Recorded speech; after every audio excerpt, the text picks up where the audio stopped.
Good afternoon and welcome to today's presentation, Medical Device Regulations. Before we begin our presentation today, I would like to take a few moments to go over some housekeeping items. We will be recording this webinar, and this presentation is CLE approved, and we will be asking you to enter a passcode for CLE credit a few times throughout the presentation. In today's webinar, Ms. Bernstein will discuss what you need to know about FDA medical device regulations, classes of medical devices, special cases for IDE and Pediatrics, FDA Product Code database, FDA inspection findings, MAUDE and MDR databases, internal manufacturer data, and standards and auditors. To give you a little background about our presenter, Christina Bernstein, she has a master's degree in medical device and diagnostic engineering from the University of Southern California. She manufactures an FDA-cleared Class II medical device accessory in the USA. She is a regulatory consultant to USA manufacturers of cancer care devices. Ms. Bernstein was formerly employed by a large publicly traded Class III medical device manufacturer. She has more than 10 years of work experience in medical and non-medical industries. For those of our attendees who require a code word for tracking purposes, the code word for today is FDA. During the presentation, we will take short breaks, and during that time, we will ask that you enter this code into the chat feature for CLE reporting purposes. The chat feature is located to the right of your screen. Please remember that if you are applying for CLE credit, you must log onto your computer as yourself. If you have attempted to log on and have received an error, or if you are listening via telephone, please email the passcode both times that is requested, and please state the time that you have entered your code in your email. Also, please remember to complete the survey at the end of the presentation, and as a provider of CLE credits, we are required to have supportive information that you have attended, and in many states, this survey is required. Ms. Bernstein welcomes your questions. Please use the chat feature to submit your questions throughout the presentation. We will take intermittent breaks so that Ms. Bernstein can respond.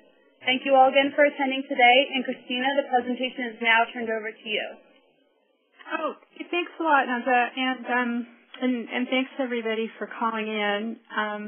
I'll try to keep my eye down on the window where people's questions are, and I'll also try to give you some examples as we go through these slides, because I know the material can be, pretty dry because it's regulations. But the main thing is, I think that it's good for attorneys and people involved in medical device manufacturing both to understand that in order to sell and market medical devices in the U.S., there's lots and lots of documentation, even for very simple types of devices. So there's a huge paper trail, and if you know if you know some of the basics of how medical devices are classified and marketed in the U.S., it can help you get information about them and help you decide, what's the right course of action to take for your client.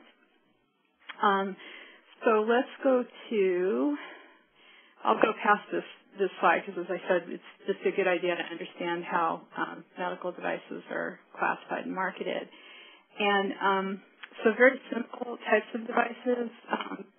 The picture's showing a splint, but bandages, clamps, even some chemicals that are used to make diagnostic tests.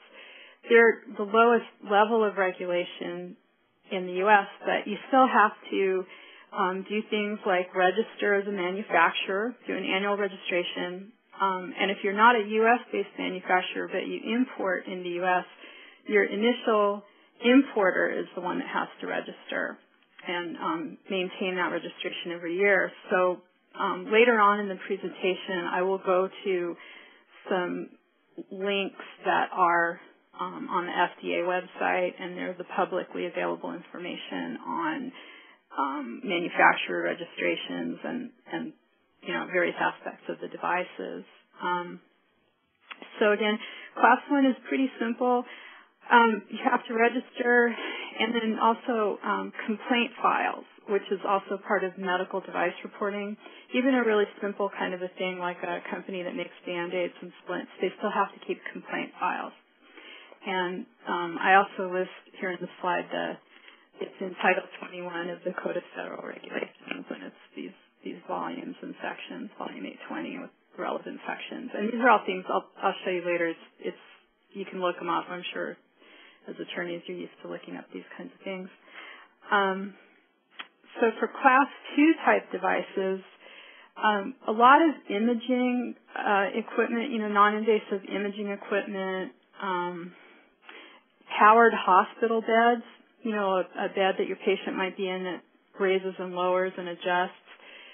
All of these things are considered Class 2, and Class 2 is a huge, huge group of devices. In fact, the majority of new medical devices that are marketed are Class 2 because there's a pathway to getting the devices cleared to market where the devices just have to show that they're similar to a predicate device that's already on the market. So if you can kind of say, hey, I'm making a powered hospital bed, but there's already powered hospital beds out on the market.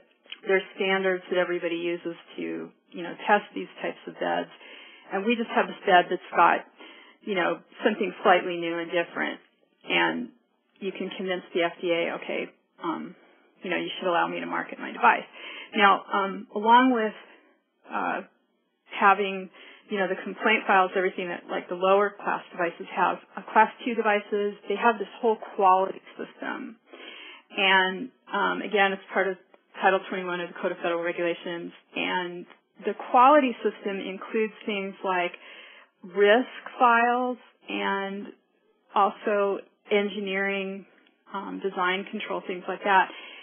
So although there's a federal regulation that you have to have risk files and quantify risk of your devices, there's a slight problem in that there is no international or U.S. standard that absolutely describes how risk is quantified for a device. So it's kind of up to the manufacturers. And the reason I'm emphasizing that is because it turns out that FDA, when they do annual inspections of facilities, the first thing they go in and ask the manufacturer is, I want to see the risk file and I want to see the complaint file for the devices. And those two things are like the number one citations that FDA has, and I'll explain that also in a further slide. But FDA goes in and does audits, and for years, it's the number one and number two problems they've found with manufacturers is the complaint files and the risk files are not properly documented. So let's go on to Class 3 devices. Those devices are the highest level of scrutiny before you market the device, and also even after the device is approved to market, the manufacturers have to keep post-market data, and they have to report that quarterly, and there's a lot of this type of information that is out there on the FDA databases that you can look through.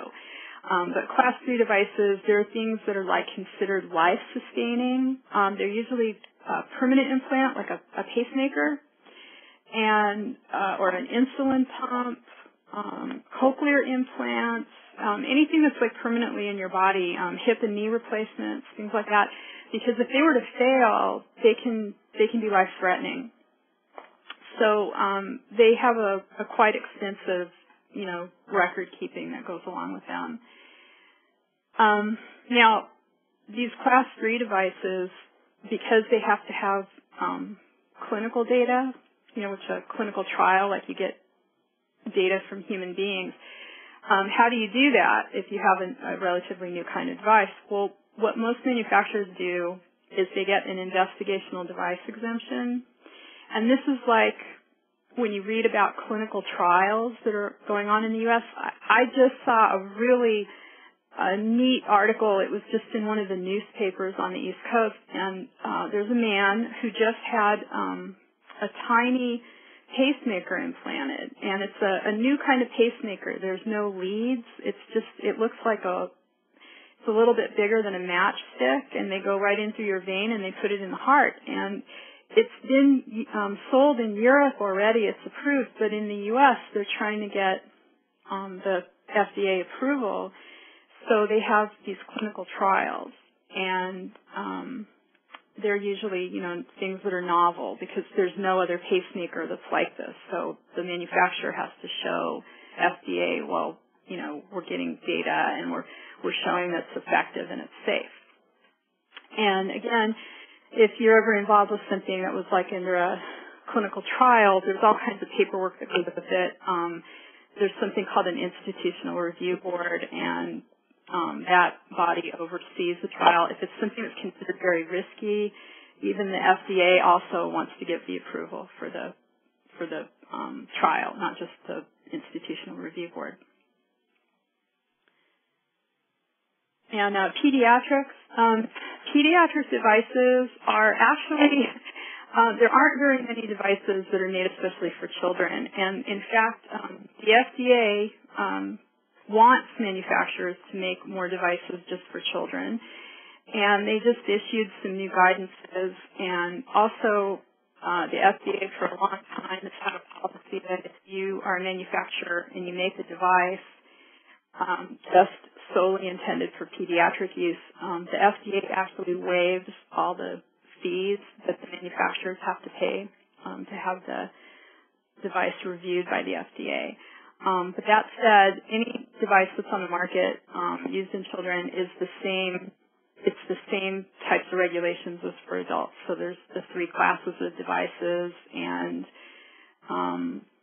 there's no special record keeping that's any different from adult type devices. Again, the reason I'm kind of going over some of these classifications is because all devices are assigned a 3-letter product code by the FDA.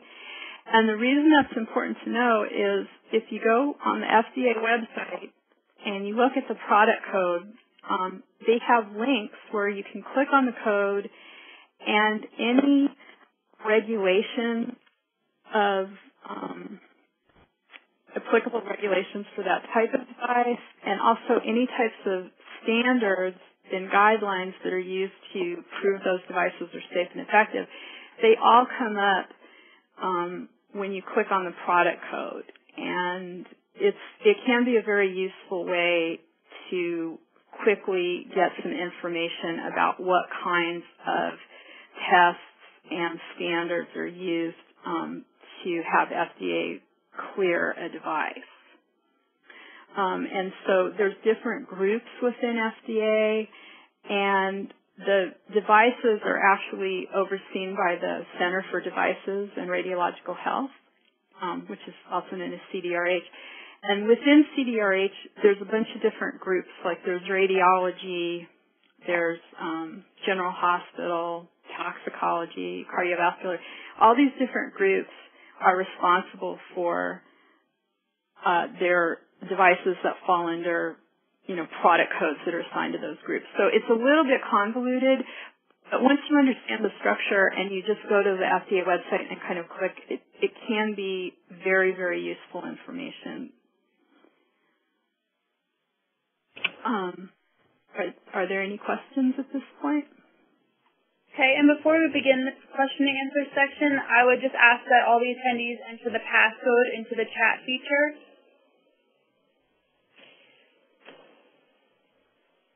Okay. Our first question is, how much does it cost a manufacturer to get clearance or approval for medical devices? Oh, that's a good question. Okay, so the really simple devices that are like Class 1, basically the annual registration fee is, it's going up every year, but this past year it was $3,300. It's eventually going to go up to about $4,700. That was part of the Healthcare Reform Act. But the Class 1 devices, there's the $3,300 annual fee to register with FDA, and then people have estimated the cost of having design controls and complaint files and, the appropriate people to maintain all that. It can be around $50,000 a year. That's at the minimal level. And then Class 2 devices, they have to go through this application process. For larger manufacturers, the application is about $5,000. Small manufacturers get a break. They get to pay half price, so it's around $2,500 a pop. But the quality system, some estimates for like the quality system, which again is more expensive and having the people involved, it can run like around $100,000 a year per manufacturer. Class 3 devices, for the large manufacturers, it's actually, I just wrote it down, it's about $250,000 for the application. There's a couple of loopholes. If you're a startup company and for your very first Class 3 type application, the fee is waived. And for small companies, they pay, I think it's around $64,000 for the application fee. But getting clinical trial data, that costs millions of dollars.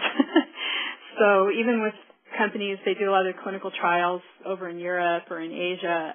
It can cost millions and millions of dollars to bring a new Class 3 medical device to market.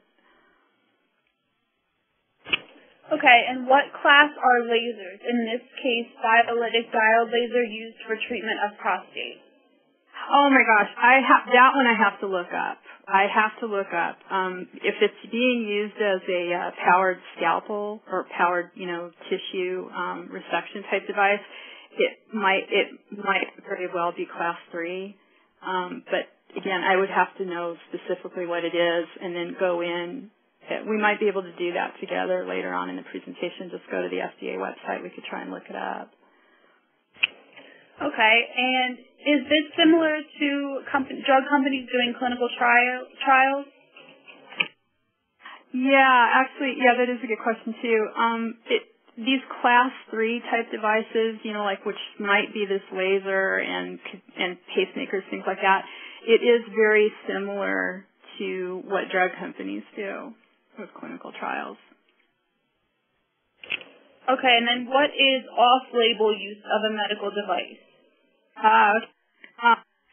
So the FDA does regulate labeling. That's considered part of the device. So when we were talking about children earlier, there's not very many medical devices made for children. And so if some poor kid needs a pacemaker, they're usually not labeled for use as, a pediatric device. But, of course, it's really important, the doctor treats the child appropriately. So doctors, as a, result of their medical license, they can use the device in any way that they see appropriate. So that's very common, is to use adult medical devices in children, and it's actually considered off-label.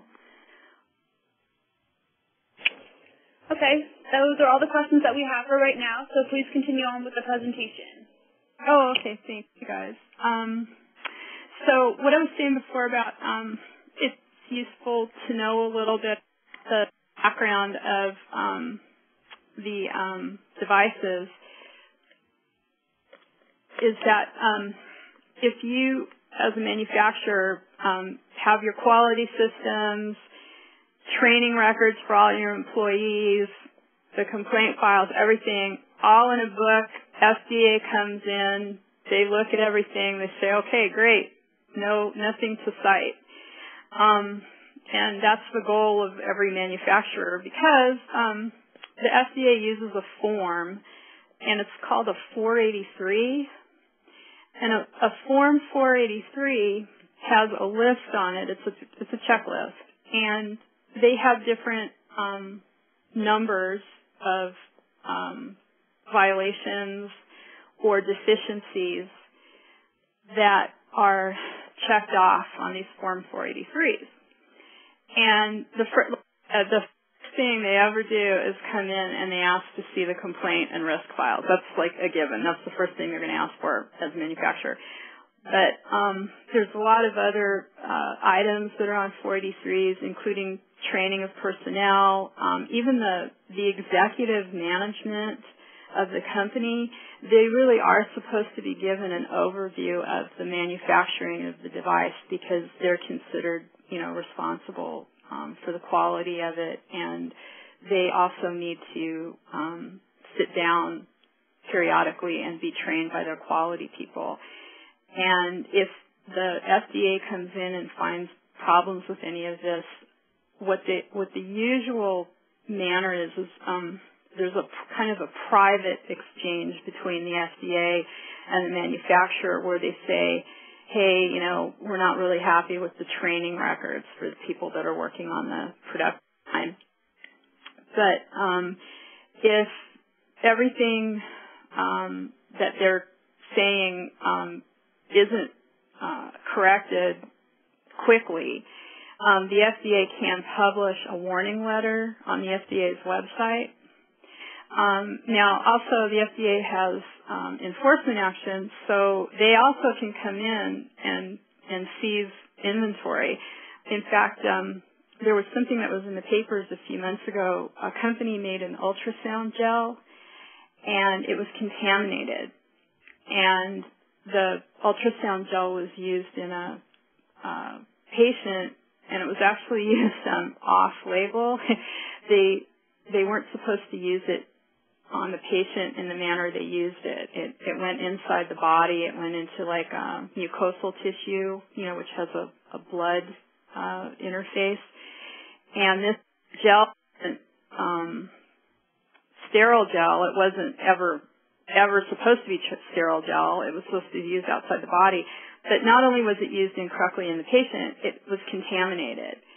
So the FDA went in and they seized all the inventory and they notified all the hospitals that were customers of it. And I don't know if that manufacturer's actually corrected anything yet, but you can imagine the problems that caused. Medical device reporting. This is kind of what I've been calling complaint files. But complaint files are generally what a manufacturer has. There's a form, it's called MedWatch, and for anyone that's worked in hospitals or has maybe looked at some of these cases before, MedWatch forms are filed and they're uploaded to the FDA database. It's called FDA Form 3500. There's a mandated version. There's some confusion even amongst doctors and nurses in the hospital whether anything short of death requires them to fill out a mandated version of MedWatch. But yeah, there are cases where, things that would compromise patient safety or, things like electrical fires in operating rooms, which are terrible, but they happen. You're supposed to fill out a Form 3500 if something like that happens. And they don't always do it, but also the general public can submit a form. So there's a space on the form for manufacturers to respond. And again, I'll go to a little bit later on so that you can go through and look at a lot of these things yourself. And it'll give you a snapshot into what's going on, like kind of a history of that device's problem. Tina, I'm going to interrupt you really quick. We do have a question that was relevant to that slide. Oh, okay. Let me go back to that slide then. Yeah. Okay. Have Class 2 devices gone through pre-market approval? No. As I was saying, and I'm sorry if I didn't make that clear. So Class 2 devices, they use a form. It's called a 510K, and that's because of the federal code section that talks about it. But they are the ones where you show that there's a predicate device out on the market that is really similar to the type of device you want to sell. And they don't go through what they call the PMA, so they don't have to have this clinical trials type data. Usually, well, I can talk about what we did because I've done quite a few 510K applications, and you try to show that your device is using the same materials and has the same indications for use. And another thing is you can look at 510K summary statements. That's also publicly available information. And very often, especially for the more recent approvals, the manufacturer will very often in the summary section give an idea of what type of testing was performed. But almost always the testing is what we would call in vitro, which means could be animal testing, but it's usually like, biological testing, but not on humans. Like just to see if there's like a skin reaction or something, like on a rabbit. And the other types of testing, especially for devices, is anything that's like physical properties, like mechanical properties, like how does it stand up to heat and stress, mechanical stress, how does it maintain either its shape or its form over time. And there are standard tests, there are standards bodies, and when I was talking about the product code database, it's possible to look at a Class 2 device, look at that product code, and then very often those guidelines and those standards will next.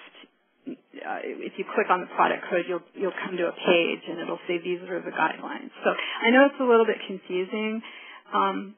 Because the first one or two times I went in and did all this stuff on the FDA database, I was just like, oh my God, this is like unbelievable.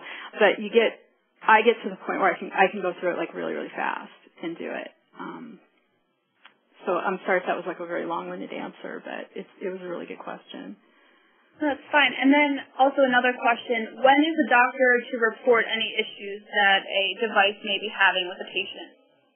Yeah, that's a really good question again, too, because like I said, those MedWatch forms, there's a little bit of confusion. Normally, any really adverse reaction, the doctors will document it, and part of the reason is because they're trying to cover themselves, too. Because if something goes wrong, they definitely want to have input into the form. But, it's definitely not always the doctor. It can be the device. And the hospitals, generally the larger hospitals, they will do some staff training as part of OSHA. Also, there's JACO. JACO is like a hospital accreditation organization. And very often the people that are involved in quality assurance and, standards for the hospitals, they are very well aware of this stuff, and they will do staff training. But yeah, there's a little bit of a gray area with the MedWatch and medical device reporting. In fact, FDA just came out with a new guidance and standards document. So I probably also should say, when I mentioned about the Pediatrics had a new guideline, medical reporting a new guideline, the FDA is constantly updating these things. And, I'm on some email lists, but I don't always even know that they've updated something. And I'll go in and look and I'll go, oh my God, there's a new version of this. So it's a constant, it is a constant cycle of, refining and updating. Okay, are there any repercussions if a doctor doesn't report any issues? Well, that's a good question. There could be. And again, I think a lot of doctors, really, doctors are really good people. They really are. And they, of course, do not want to see something happen that shouldn't happen. But yeah, there was a really severe problem. Now, doctors aren't the only people that fill these forms out. In theory, any person who is working in the hospital and even the patients, people in the patient's family, anyone can file a MedWatch form. It's publicly available. You can download the form. They even have a new version of the form that works on iPads and mobile devices. And that was specifically done so that people working in the hospitals could just quickly and easily report something. Okay, we have one more question, then I'll let you continue on. But are the complaint files, risk files, and Form 483s confidential, or are they discoverable only in a civil case? Oh, yes, very good question. Okay, the 483 form, which I had mentioned, they are published on the FDA website. There is one thing important to note, though. The 483 data is 1 month time. So say an FDA inspector were to go out to a facility today and they found something that was fairly severe, and they said, okay, I'm going to write this up, and I'm going to give the manufacturer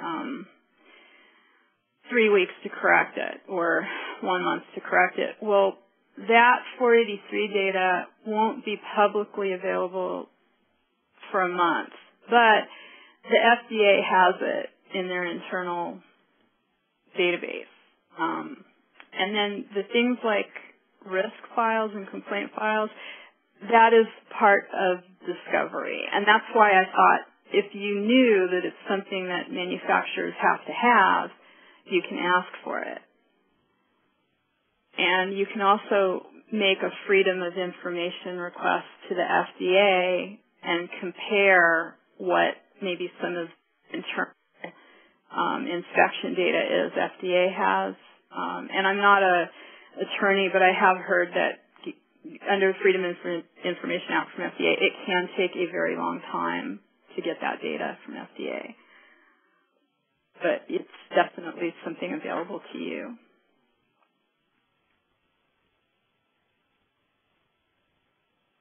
Okay, you can continue on to the next slide. Okay. Oh, and the next slide is, so I put together this slide because I know that this stuff is a little bit dry. I mean, the material is definitely really dry. My husband's an attorney, and he said, oh my gosh, this is like when I went to my wills class in law school, which was right after lunch, and I always fell asleep. And anyway, so you guys are all great that you called in and you're interested in this. But for anybody who's just like your head's spinning or you're just like, oh my gosh, what is Tina talking about? This one slide, if you just keep this slide, you can kind of use this as a kind of like a cheat sheet because all of these links on here, you can click on them. And they're going to go to what I was just talking about. So the person that asked about this laser and they wanted to know what class the laser is, what I would do, because you know who the manufacturer is of the laser, I would go to the manufacturer registration and I would see what product name that laser is sold under, because the manufacturers also have to list the brand name or the model name of the device they're selling. And then you can go to the product code database and you can discover what the 3-digit product code is for those types of lasers, and you can see what regulations, what guidelines and what standards there are that those lasers have to comply with. And then if you think there's a problem with the laser, you can go in and you can look at warning letter. Again, not every manufacturer would have a warning letter. In fact, every manufacturer's goal is not to have warning letters. But warning letters and 483 data and, God forbid, recalls, they are also published here at these links. And as I said, though, the only caveat is the 483 data is about 30 days behind. Could I interrupt one more time? Could you provide any examples of any of the recalls that the FDA's had? Yeah. So I was mentioning before there was a company that had contaminated ultrasound gel, and believe it or not, I mean that's not funny because that can kill you. and I think it unfortunately did kill somebody. And so there was a recall, and the FDA initiated that recall. Manufacturers can also initiate recalls. In fact, what's been in the news quite a bit the last few years is companies that make pacemakers, they've issued recalls related to the leads. You know, the way pacemakers are in the U.S. now is you have these electrical leads that are in the heart, and then the battery part of the pacemaker is just below the skin, and the leads can develop all kinds of problems, or they can break, and the manufacturers of the leads have recalls in some cases. And they've also had recalls for batteries in devices where the battery might malfunction. I mean, it's amazing. There are so many devices now. They're like little computers, you know, and it's like your cell phone. And you know how sometimes your cell phone has that blue screen or the black screen or something? Well, medical devices aren't supposed to have that happen, but, you know, sometimes they do, unfortunately. And there's been insulin pumps that have had software that had a bug in it, and they didn't deliver the right dose. And I mean, it's just, unfortunately, there's a lot of examples. Okay, and do you have any examples of, you know, any class action suits that may have happened due to these recalls? Oh my gosh, I'm not an attorney, and my husband is an attorney. He doesn't do this type of work. I'm trying to think what's been in the news. I only know what's been in the news, you know, what gets on CNN or what gets into the newspaper. And I know that they've had, I know there's been class actions about all those hip implants because there were some metal hip implants. I think it might have been Dupuis, which is Johnson & Johnson, and I think to a lesser extent all the manufacturers that made these metal hip implants, they have had several class action lawsuits. Okay, thank you. Oh, you're really welcome. And so, again, on this slide, so this top part where I say, see at the second bullet item, it says MAUDE/MDR. Okay, that is publicly available problem. MAUDE is I forgot what it is, the acronym. It's like, it's sort of the complaint file database, and then medical device reporting is the MedWatch forms.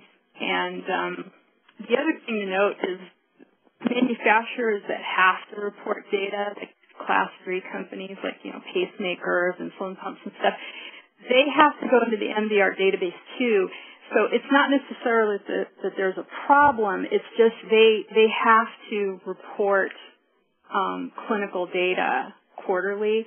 So that's the one thing with MDR is you really want to look at like problems as opposed to just the masses of data that some of these companies have to upload regularly.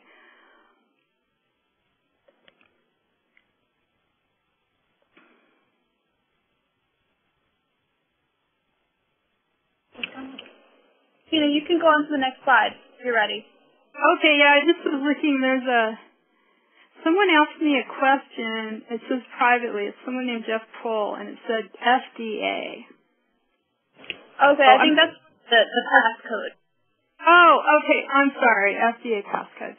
No problem. Because that's kind of a like open-ended question. Okay, so here we go into this is where things. There was someone had asked a question about what's discoverable information as opposed to what's publicly out there. So, what I called private data, or what's probably more correctly termed discoverable data, would be the FDA inspectors, like when they go to do a facility inspection, they actually have a computer form that, this Form 483, but they also use, your standard clipboard because you can't some of these manufacturing facilities, I mean, you can't walk around with computers all the time. They might not even have wireless in the facility. So, they still use a clipboard with, pieces of paper on it. So, again, under the Freedom of Information Act, you can see if you can obtain the notes, the handwritten notes that an FDA inspector would have done at a facility, if you feel that's important. Also, Class 3 devices, the application that the manufacturer uses is called a PMA, Premarket application. And then a Class 2 device is the one I mentioned, is called a 510K. The information that's publicly available in those applications is generally what they call the summary section. But the full applications, which can be hundreds of pages, I mean, they can even be thousands of pages, they are, in theory, obtainable under Freedom of Information Act.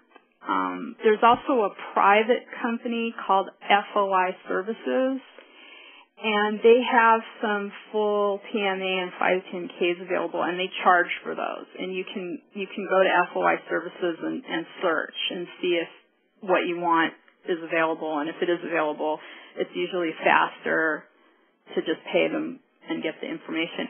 But these details that are not generally publicly available can be very interesting because, especially for computer, for software controlled devices, the manufacturer basically has to detail the entire system. I mean, they have to put they have to give the code to the FDA, and the FDA actually runs through the code to make sure that there's no bugs in it, things like that.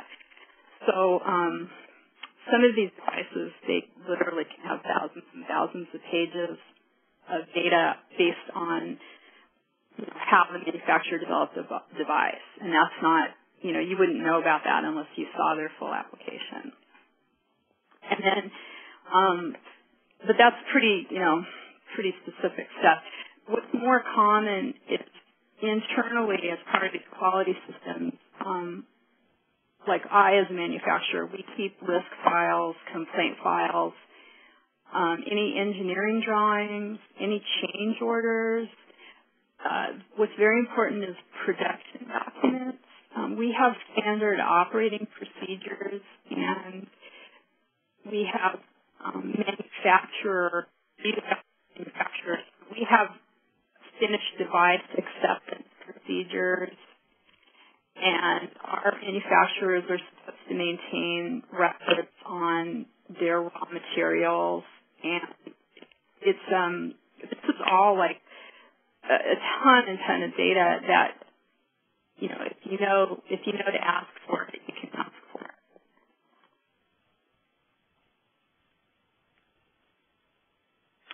And I might also mention, just on a personal note as a manufacturer, this is the stuff that keeps me up at night because we have something that's very simple, and we test and we test and we test and we test.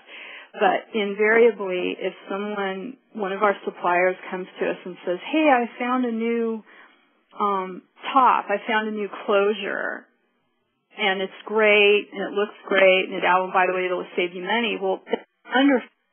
But I also have to see all the material certifications because I can't just, even though I like these people and I trust them and they're good business people, I can't just be like, oh, okay, I'll just buy this closure device from them because I really have to see all the documentation that comes, and I have to know what supplier they bought it from, and it's just this endless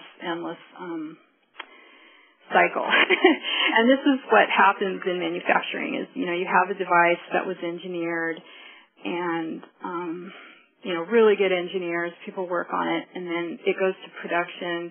Usually people in production are very, very conscientious also. And then a company will have like a merger or an acquisition, or they move some of their manufacturing overseas, and it's just, you can see how there can be room for error. So, like I said, I'm a manufacturer, and most manufacturers are super conscientious, and they never want to have a problem happen. But, it's really important to know about this stuff because there are, not everybody's not everybody's like that, and especially with marketing pressures, it's a, you know, you really gotta look out.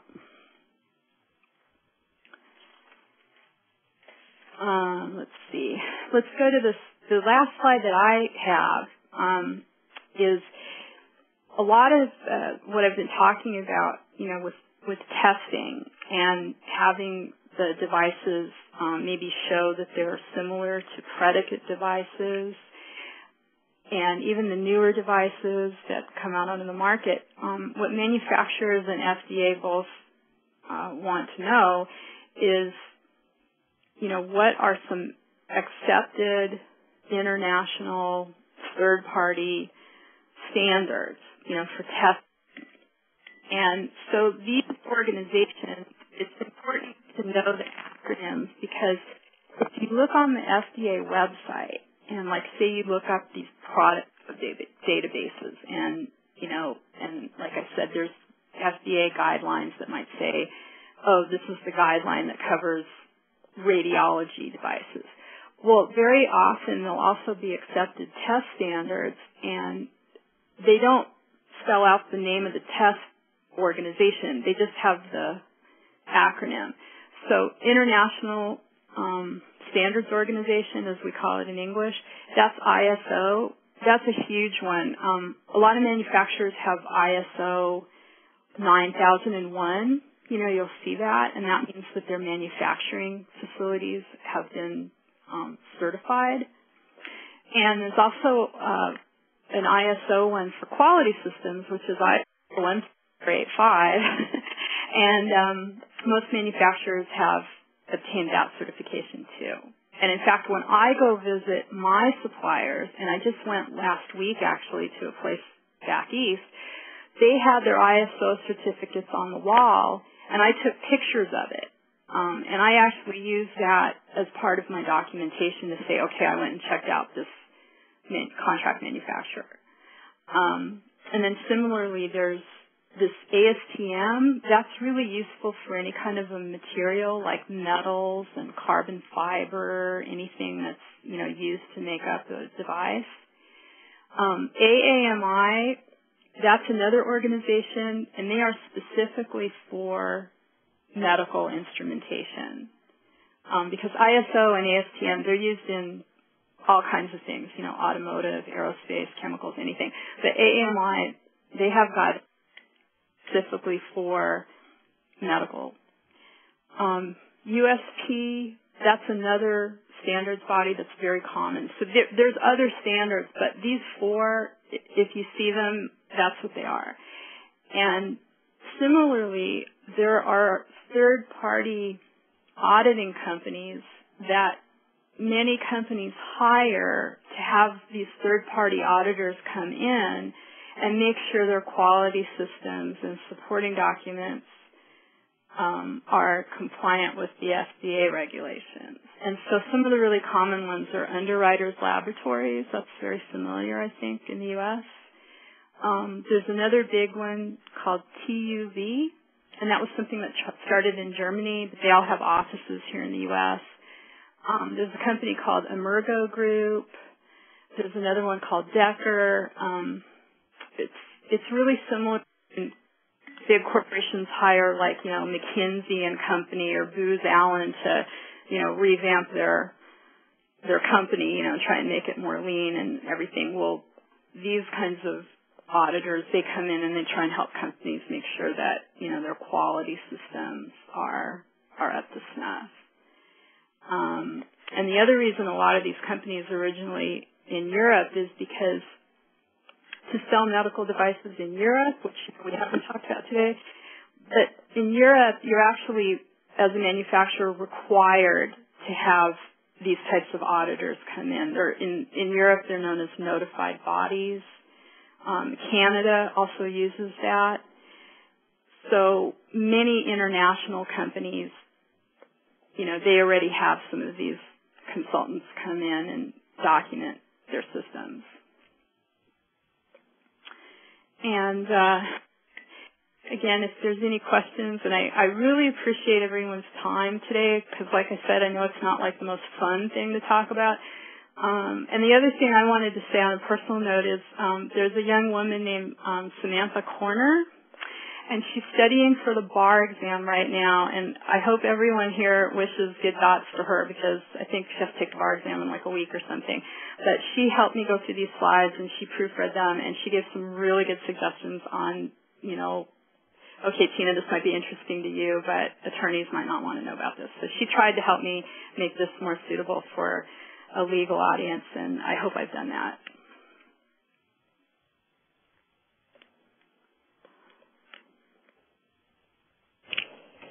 Okay, and before we begin the question and answer segment, could all the attendees please enter the passcode once again?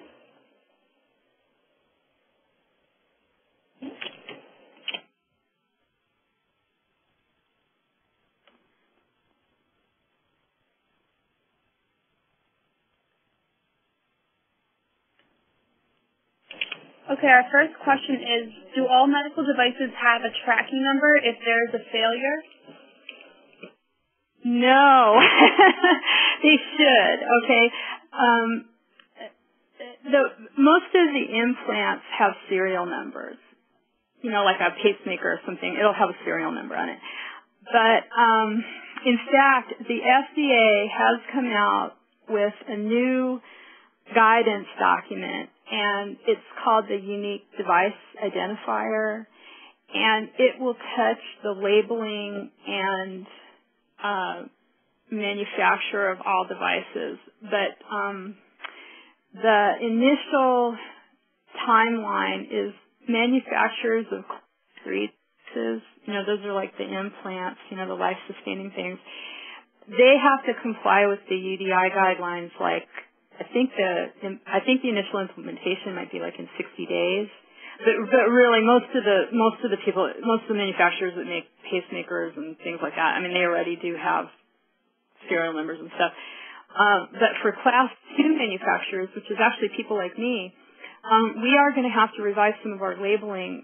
We produce a consumable device, and what we have is we have lot numbers and expiration dates printed on our packaging, but we are actually going to have a revision to our labeling. And for Class 2 devices, the implementation is 2 to 4 years away.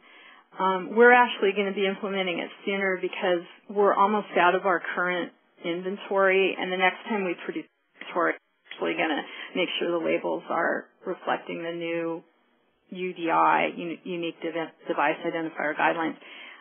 Class 1 devices, I think that they have a longer implementation time.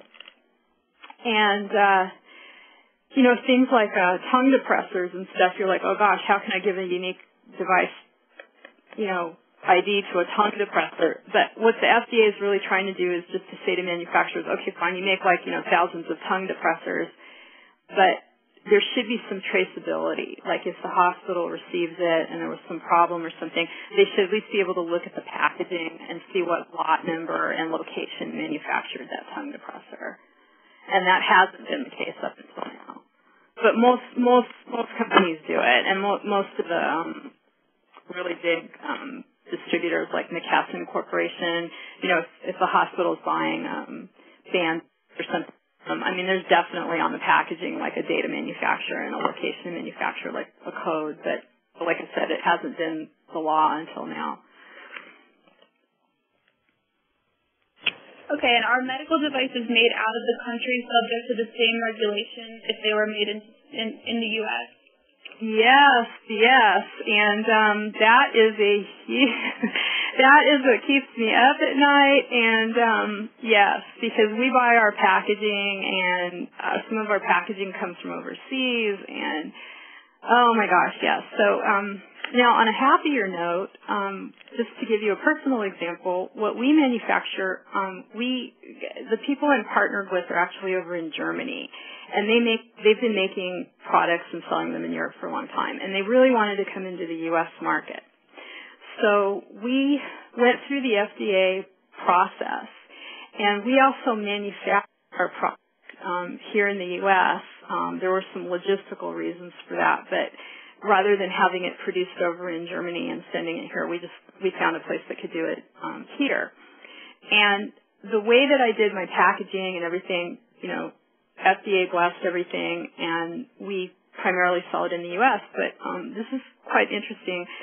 We've had so many distributors from Asia contact me because they know that the standards in the U.S. are so high that they don't want to buy some of these supplies from local manufacturers in their own country. They would rather go to the trouble and expense to get it from the U.S. So if you want to sell something in the U.S., you have to comply with all the FDA regulations. Now, there are occasionally things in the news where there's counterfeit things, and there's just people that just plain don't follow the law, and they bring things into the country, and it's kind of a problem. But anybody that's legally doing business here has to do it, whether their products are manufactured in any other country or in the U.S.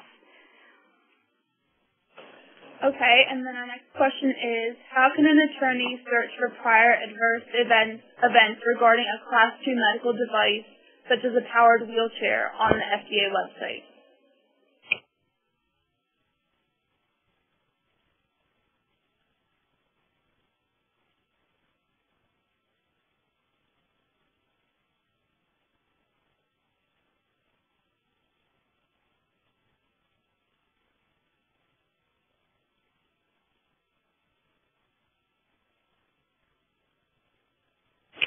We seem to have lost our speaker, so we're going to be trying to get her back online so we can ask some more questions.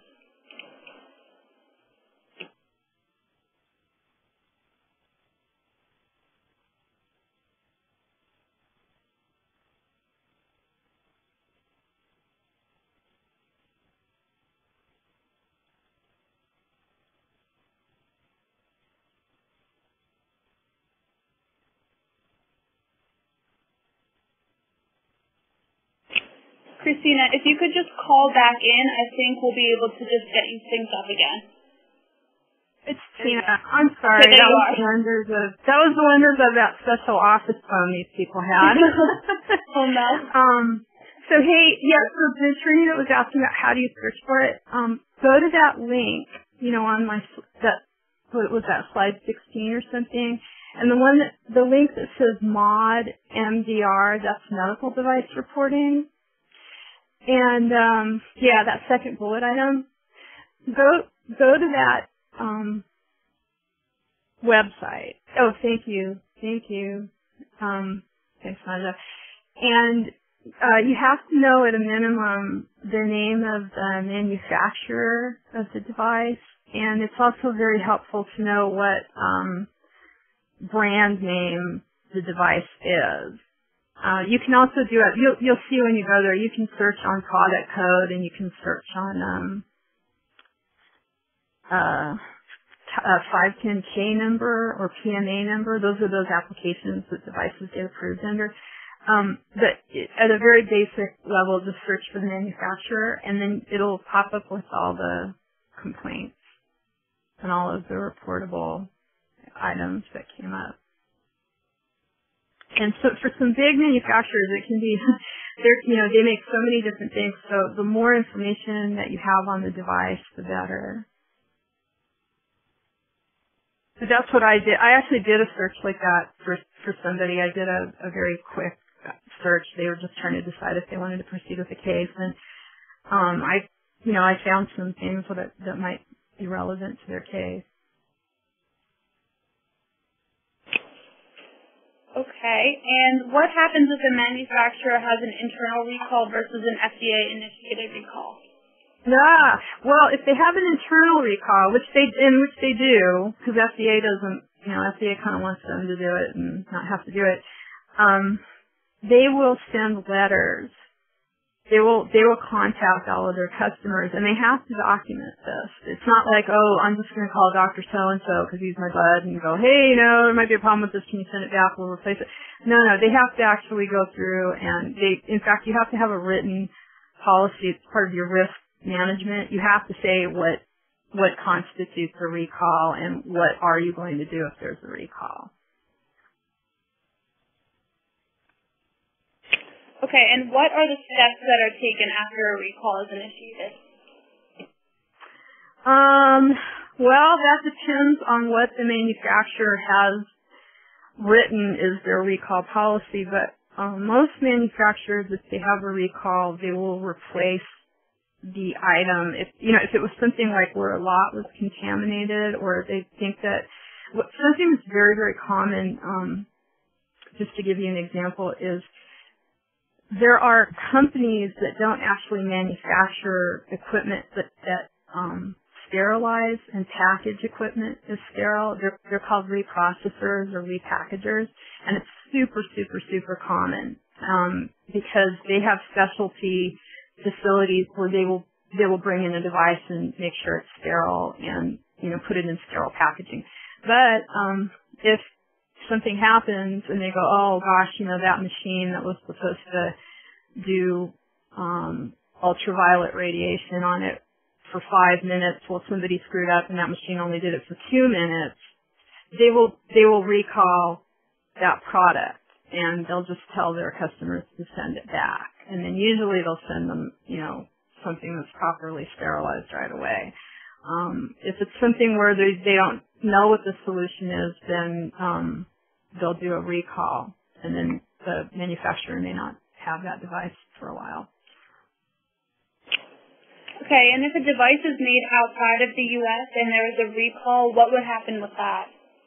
No, that's a really good question. And those things happen all the time because, when we're talking about really big companies like St. Jude Medical and Johnson & Johnson and Abbott, all these big publicly traded companies, they all make their stuff over in other facilities. I mean, some of them are real high quality, like Abbott Diabetes. They make quite a few of their monitors over in Ireland, and I think they have another facility that's somewhere in Malaysia, and they're both, very high quality facilities. But if they have a recall, if the facility is the part that's in question,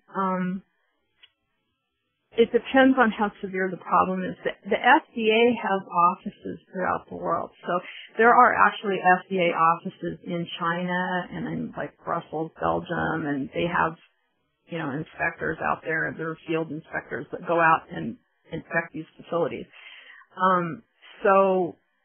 But for the manufacturer, it's not a good situation because also say you do manufacturing in Ireland and you have a problem, you have a recall, well, not only does the FDA get involved if you're selling your device in the U.S., but the European Union, which has its own regulatory body, they also get involved. So,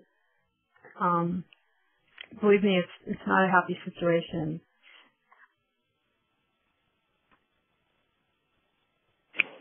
Okay, I think those are all the questions that we have.